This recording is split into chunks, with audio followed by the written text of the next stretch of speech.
রাজধানীতে সবচেয়ে বড় ফলের বাজার বাদামতলী। বিশুদ্ধ ফল নিশ্চিত করতে ঝুলিয়ে রাখা হয়েছে বিভিন্ন অঞ্চল থেকে আম সংগ্রহের দিন তারিখ। ব্যবসায়ী নেতারা জানান, ফলে কেমিক্যাল প্রতিরোধে এ উদ্যোগ নেওয়া হয়েছে। আম যদি পরিপক্ক না হয়, এই আম ওই অঞ্চলের আম বাজারজাত করা যাবে না। এই ব্যাপারে আমরা সবাই সিদ্ধান্ত নিয়েছি, পরিপক্ক হইলেই যাতে বাজারজাত করে এক এক অঞ্চলের জন্য একটা সময় বেঁধে দিয়েছি। তবে এখন পর্যন্ত চোখে পড়েনি কোনো সরকারি উদ্যোগ। এ ব্যাপারে জাতীয় ভোক্তা সংরক্ষণ অধিদপ্তর BCSIR, নিরাপদ খাদ্য কর্তৃপক্ষ কেউই কথা বলতে রাজি হয়নি।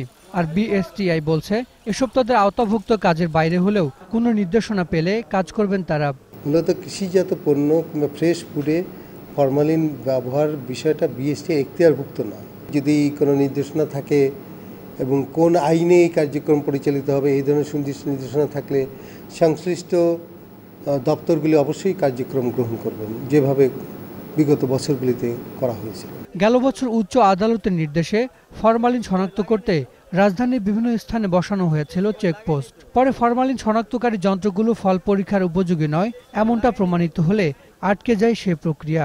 আমরা কয়েক বছর থেকে ফরমালডিহাইড জেট 300 যে যন্ত্রটা দিয়ে আমরা এটা মাপতাম, পরিমাপ করতাম, সেটা কিন্তু হাইকোর্টের নির্দেশই আবার প্রমাণ হয়েছে এটা একটা অকার্যকর যন্ত্র। নতুন যন্ত্র কেনার জন্য উচ্চ আদালত থেকে গেল বছরের ডিসেম্বরে 2 মাসের জন্য সময় বেঁধে দেওয়া হয় সরকারকে।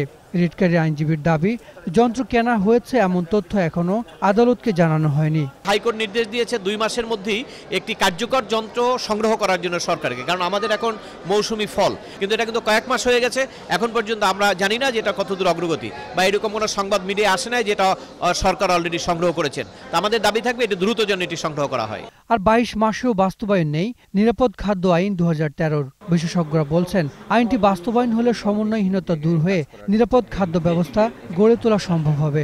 নিরাপদ খাদ্য কর্তৃপক্ষ হলে তখন তারা কিন্তু এই দেখভালটা আরও বেশি করবে, তাদের সমন্বয় করবে।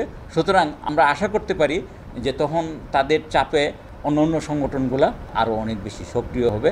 তবে এবার ফরমালিন বা কেমিক্যাল শনাক্ত করতে কি পদ্ধতি ব্যবহার করা হবে বা আদৌ অভিযান চালানো হবে কিনা তা এখনো অজানাই থেকে যাচ্ছে।